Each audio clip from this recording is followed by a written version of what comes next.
So you're welcome to Alaska. Welcome to Arctic Village. What St. Paul we call Arctic Village. Hey, hey, ha, hey, hey, ha, hey, hey, ha, hey, ha, hey, hey,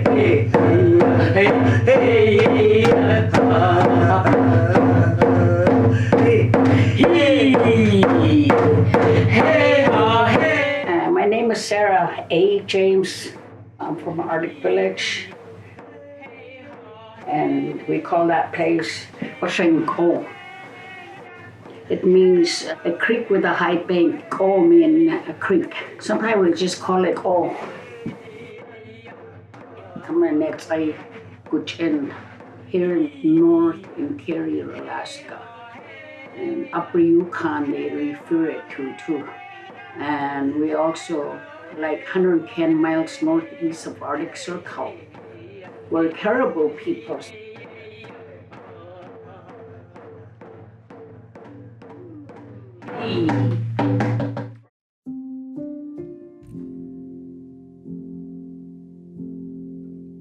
I'm Galen Gilbert, first chief of Arctic Village.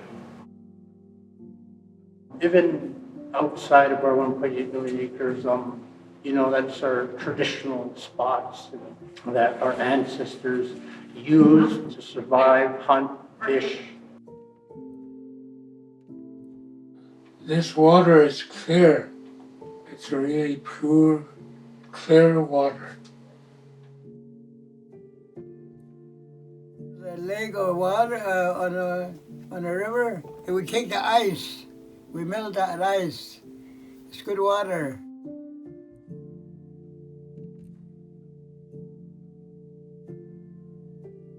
We hunt caribou.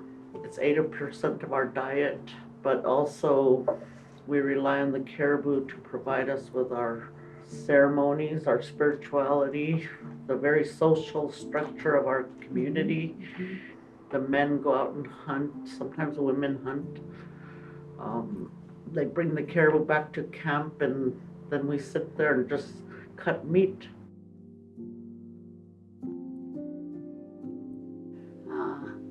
So sometimes it's hard for me to speak English, trying to explain our way of life.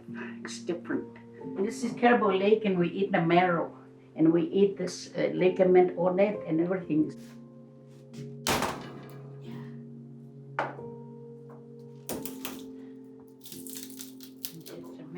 And our caribou is porcupine caribou.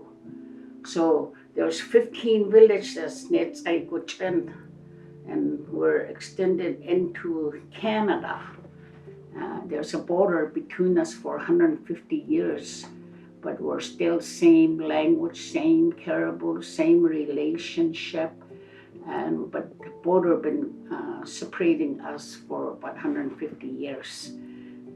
But we still have our way of life and our language. And it's really river country. There's lots of rivers all around. Fort Yukon is kind of like a peninsula, kind of comes out surrounded by water on all sides. So there's quite a few rivers that come out within a terminus of about 40 miles of Fort Yukon. It's a boat-in only community or fly-in only community. There's no roads to Fort Yukon. When I grew up, when I was little, we didn't have running water in the community or that kind of thing, and so we hauled our water and all that. And then running water got put into Fort Yukon 1984. A place that we depend on for clean water here in Arctic Village. This is the closest one we got when they have glacier here. And the next closest one is over this end of the mountain. Maybe 12 glacier all around here, around us. And that's the one we depend mainly for clean water. And a lot of people come here and get their water from this git. We call git, and we use glacier. And we have many glaciers we depend on. And this get melted sometime even before midsummer. It's very important to us because it's come from the mountain. It comes from glacier. Climate change made it very difficult to have a clean water because it brings beaver, and because beaver depend on willow, and the more growth, that's where they go. And like we never used to have black bear, now we spot black bear maybe a couple of times. I used to live for like 12 years. There's no rabbit. Yeah. Wow, this guy. Everything, all the nature and life, they want to drink clean water, like everybody, us, even bird, everything breathes that on earth, it needs water, not the rain, but the water. It's come from the Mother Earth. That's where you gotta save that.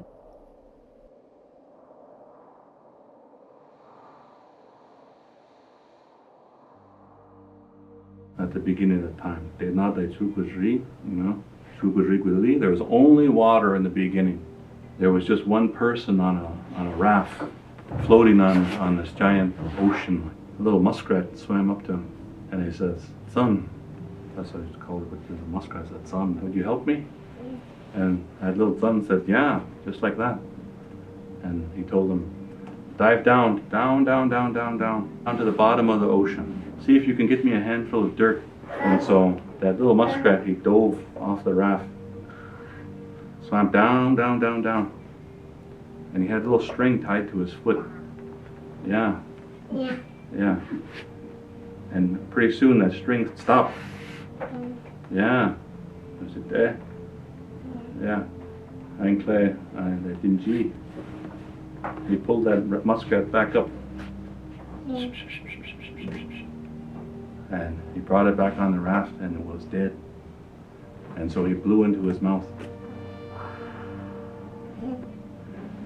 You know what happened? That muskrat woke up coughing. And the person asked the muskrat, "Would you dive back down to the bottom of the ocean and see if you can get some dirt again so I can make some land?" And so the muskrat said, "I'll try again." And so he dove off, swam down, deeper than he ever swam before. But then he died again. And the muskrat woke back up again and spit the water out and he dived back down again. He died a third time. And when he came back up, the man asked him, he says, Did you reach the bottom?" And the muskrat said, "I think I did reach the bottom." And he looked at his little paw and his fingernails, there was dirt. So the person took the dirt and he tapped it out into his hands out of the muskrat's paw. And he sang a song, and that song started making the dirt grow. And it poured into the water. All that soil was pouring into the water. And then kind of all the mountains and all the land started to rise up out of the water. And the raft was on the land, and they walked away together. And so that's how the world was created. And so when you think about like what's in stories and information about water, it's like at the center of it, and it's at the beginning of it, and it's where all the land comes from. And we think about who's responsible. Gwich'in are responsible. Yeah. It's Gwich'in who are responsible.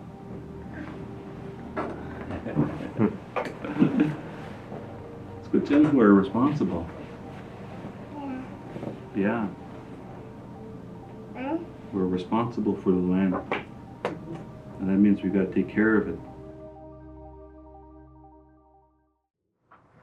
So for years I stood up and fought corporations, the state, the feds, fighting for our homelands. We created a organization, Red Oil, resisting environmental destruction on indigenous lands. We stopped development in the Yukon flats. But climate change was one of the biggest issues. I think this was about 2 or 3 years ago. Our fish, whitefish, we put net out for them and they had sores on them, and we could even see them in the water when it was tested. Then we got the results back. It was the temperature of the water that was causing the sores on the whitefish. So that was very disturbing, and that worried a lot of my people. So global warming is really in effect.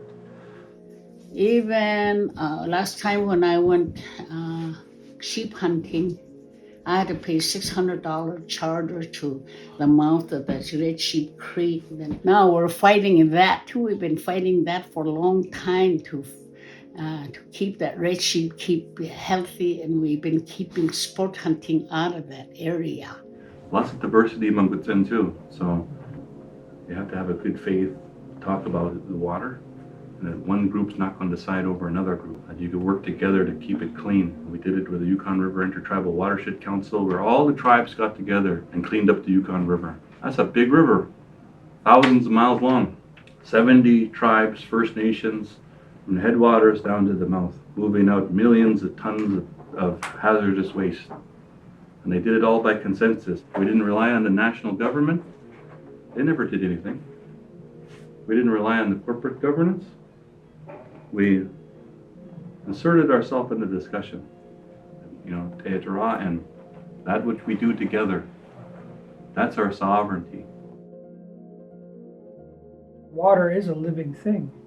If it brings life to us, then it itself is also, a living thing. Water born first. Yeah, water Was born first. Yeah. So I'm teaching how important traditional value, we don't want to lose it. So it's still going on in this community. I see them, they're sharing. Okay, well, Sarah, our elder Sarah James has a few words she wants to say to you all. True. That means we talk about water loss. We need a lot of help. Every time when you hear about saving your water, be there for it. Be there for people that's not even born yet. Thank you.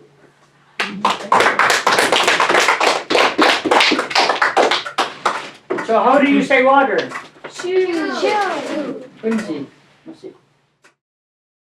In English, say your subject, and you have your verb in the middle, and then the end is an object, and so things become objectified. And the end point of an English sentence is objectification. It's always about things, right? But when you're talking about ways of being, that's when Denaka or Dinjijuka, our languages, that's where they shine. And it's not about an object at the end. It's about how we do things together. No, the deliverable is a stream from me to this guy, and then on down to his kids, and what I've received from my father and my mother and my grandparents before them, and what they received all the way down. And it's just like a stream. Like when I'm out on the river with my nephews and they're drinking from the river and they're drinking a cup. Certain rivers, it's just pure water. It's not the cup of water that's the point. Other people from outside of where we are going to try to govern here. And they said they're going to have ideas and they're going to have experts. They think that they know better than we do. They think that because of the way we live, that there's a judgment that we're inferior, or that we're not modern, or that we haven't thought things through, or that we don't have a philosophy, or that we don't have thought process about it. And those are the people who are going to try to govern us with their ideas.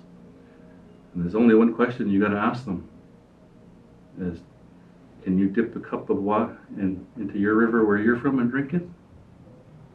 If the answer is no, then you don't need to listen to anything they have to say, I told them.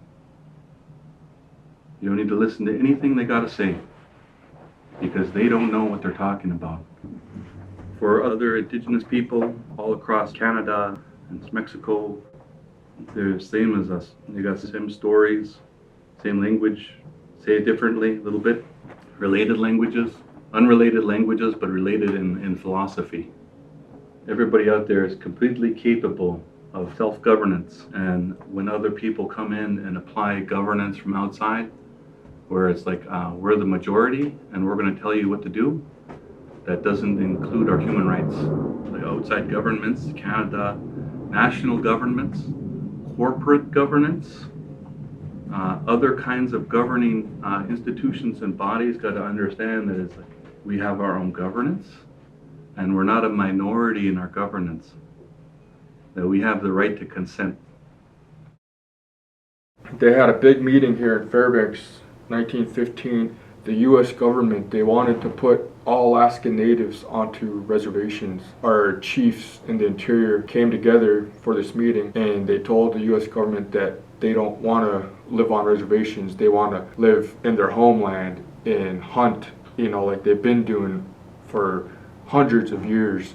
They ended up putting a stop to that. Otherwise, if they didn't come together and do that, we'd all Alaskan Natives would be living on a reservation right now. During that meeting, a guy from my hometown village of Tanana, he made this song, and it's saying in there, our words will carry us through.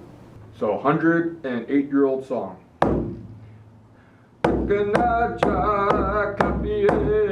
Dollar